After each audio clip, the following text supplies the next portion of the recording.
మన ఇండియన్ టీమ్‌లో ఒక ప్లేయర్‌కి టీమ్‌లో ప్లేస్ దొరకడం కోసం ముగ్గురు ప్లేయర్స్‌కి టీమ్‌లో ప్లేస్ పోయింది. అయితే ఇంతకీ ఆ ఒక్క ప్లేయర్ ఎవరు? ఇంకా ఆ ముగ్గురు ప్లేయర్స్ ఎవరు? ఈరోజు ఈ వీడియోలో తెలుసుకుందాం. మీరు గనక ఇప్పటివరకు సబ్స్క్రైబ్ చేయకపోతే మాత్రం వెంటనే చేయండి. సో, వీడియోలోకి వచ్చేస్తే ఒక ప్లేయర్ అని చెప్పాను కదా! ఆ ప్లేయర్ మరెవరో కాదు, శుభ్మన్ గిల్. శుభ్మన్ గిల్ టీ20 స్క్వాడ్‌లోకి రాగానే ముగ్గురు ప్లేయర్స్‌కి ప్లేస్ అవుతే పోయింది. అంటే ఓపెనింగ్ బ్యాట్స్‌మెన్ కోసం చాలామంది పోటీ పడుతున్నారు. యశస్వి జైస్వాల్, సంజు శాంసన్, రుతురాజ్ గైక్వాడ్. వీళ్ళు ముగ్గురు ఓపెనింగ్ చేయడానికి చాలా అంటే చాలా కష్టపడుతున్నారు. శుభ్మన్ గిల్ వచ్చేసి టీ20 స్క్వాడ్‌లోకి వచ్చే ముందు సంజు శాంసనే ఓపెనింగ్ చేసేవాడు. ఎప్పుడైతే శుభ్మన్ గిల్ వచ్చాడో అప్పుడు సంజు శాంసన్‌ని లోవర్ ఆర్డర్‌లో దింపారు. అంటే సిక్స్త్ ప్లేస్‌లో ఇంకా సెవెంత్ ప్లేస్‌లో దింపారు. అప్పటి వరకు ఓపెనింగ్ చేసిన సంజు శాంసన్ సిక్స్త్ ప్లేస్‌లో, సెవెంత్ ప్లేస్‌లో ఆడేసరికి తన ఫామ్ మొత్తం కోల్పోయాడు. కేవలం తన ఫామ్ మాత్రమే కోల్పోలేదు. టీంలో తనకున్న ప్లేస్‌ని కూడా కోల్పోయాడు. ఇంకా ఇంకో బ్యాట్స్‌మెన్ వచ్చేసి యశస్వి జైస్వాల్. శుభ్మన్ గిల్‌తో పోల్చుకుంటే యశస్వి జైస్వాల్ 100 టైమ్స్ బెటర్ అని చెప్పాలి. అసలుకి శుభ్మన్ గిల్‌కి 30 కూడా యావరేజ్ లేదు టీ20స్‌లో. అలాంటి ప్లేయర్‌ని టీంలో ఆడిపిస్తున్నారు. పైగా వైస్ కెప్టెన్సీ కూడా ఇచ్చారు. కానీ ఎంతో టాలెంట్ ఉన్న యశస్వి జైస్వాల్‌కి టీంలో ప్లేసే లేదు. శుభ్మన్ గిల్ వచ్చేసి కొంచెం అంటే కొంచెం కూడా ఫామ్‌లో లేడు. అయినా కూడా ప్రతి మ్యాచ్‌లో ఆడుతున్నాడు. టాలెంట్ ఉన్న ప్లేయర్స్‌ని కాకుండా ఎవరిని పడితే వాళ్ళని ఆడిపిస్తే టీమిండియా ఇంకెప్పుడు బాగుపడదు.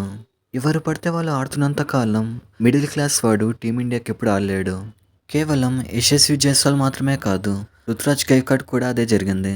శుభ్మన్ గిల్ వల్ల రుతురాజ్ గైక్వాడ్కి ప్లేస్ పోయింది. ఇక్కడ శుభ్మన్ గిల్‌తో పోల్చుకుంటే యశస్వి జైస్వాల్ ఇంకా రుతురాజ్ గైక్వాడ్ వీళ్ళిద్దరూ చాలా అంటే చాలా బెటర్. ఇక్కడ శుభ్మన్ గిల్‌కి గౌతమ్ గంభీర్ ఉన్నాడు కదా! గౌతమ్ గంభీర్ వచ్చేసి శుభ్మన్ గిల్‌కి బయాస్‌గా ఉన్నాడని చెప్పాలి. ఒకప్పుడు ఒక బ్యాట్స్‌మెన్ 2, 3 మ్యాచ్‌లు బాగా ఆడకపోతే టీం నుంచి తీసేవారు. కానీ ఇప్పుడు చూస్తే శుభ్మన్ గిల్ గత 20 మ్యాచ్‌ల నుంచి ఏం ఆడట్లేదు. అయినా కూడా టీంలో ఉంటున్నాడు. అంటే ఒక ప్లేయర్‌కి ఫెయిల్ అయినప్పుడు సపోర్ట్ అనేది చేయొచ్చు. కానీ ప్రతిసారి ఫెయిల్ అవుతున్నప్పుడు సపోర్ట్ అనేది చేయకూడదు. అసలు రోహిత్ శర్మ టీ20స్‌కి రిటైర్మెంట్ ఇచ్చాక మినిమమ్ 4, 5 బ్యాట్స్‌మెన్స్ వచ్చేసి ఓపెనింగ్‌లో దిగుంటారు. కానీ రోహిత్ శర్మ ఓపెనర్‌గా ఉన్నప్పుడు రోహిత్ శర్మనే గత 10, 15 సంవత్సరాల నుంచి ఓపెనర్‌గా ఉన్నాడు. ఇక్కడ రోహిత్ శర్మ ప్లేస్‌ని ఎవరు కూడా రిప్లేస్ చేయలేరని చెప్పాలి. రోహిత్ శర్మ రిటైర్మెంట్ ఇచ్చాక టీమిండియా మొత్తం కొలాప్స్ అయిపోయింది. అంటే టీమిండియా ఓపెనింగ్ ఉంటది కదా! అదంతా కొలాప్స్ అయిపోయిందని చెప్పాలి. రోహిత్ శర్మ రిటైర్మెంట్ ఇచ్చాక టీమిండియాలో సరైన ఓపెనరే లేకపోయారు. అంటే మీరనొచ్చు అభిషేక్ శర్మ కూడా ఇండియన్ ఓపెనర్ కదా అని. అయితే ఇక్కడ Abhishek Sharma left hand opener, right hand opener కాదు కదా! ఇక్కడ టాపిక్ వచ్చేసి రైట్ హ్యాండ్ ఓపెనర్. ఎప్పుడైతే లెఫ్ట్ ఇంకా రైట్ 2 సైడ్‌లు ఓపెనర్లు ఉంటారో అప్పుడే టీమిండియా అనేది బావుంటుంది. ఒకప్పుడు టీమిండియాకి లెఫ్ట్ హ్యాండ్ ఓపెనర్‌గా శిఖర్ ధవన్ ఉండేవాడు. శిఖర్ ధవన్ ప్లేస్‌ని అభిషేక్ శర్మ రిప్లేస్ చేశాడు. కానీ రోహిత్ శర్మ ప్లేస్‌ని ఎవరు కూడా రిప్లేస్ చేయలేకపోయారు. రోహిత్ శర్మ ప్లేస్‌ని ఎవరైనా రిప్లేస్ చేయగలుగుతారా అంటే అది సంజు శాంసన్ మాత్రమే. సో ఎప్పుడైతే శుభ్మన్ గిల్ పోతాడో అప్పుడే సంజు శాంసన్ టీంలోకి రాగలడు. సో టీమిండియా అయితే ఎంత తొందరగా అయితే అంత తొందరగా సంజు శాంసన్‌ని తీసుకురావాలి. శుభ్మన్ గిల్ ప్లేస్‌లో సంజు శాంసన్‌ని తీసుకురావాలి.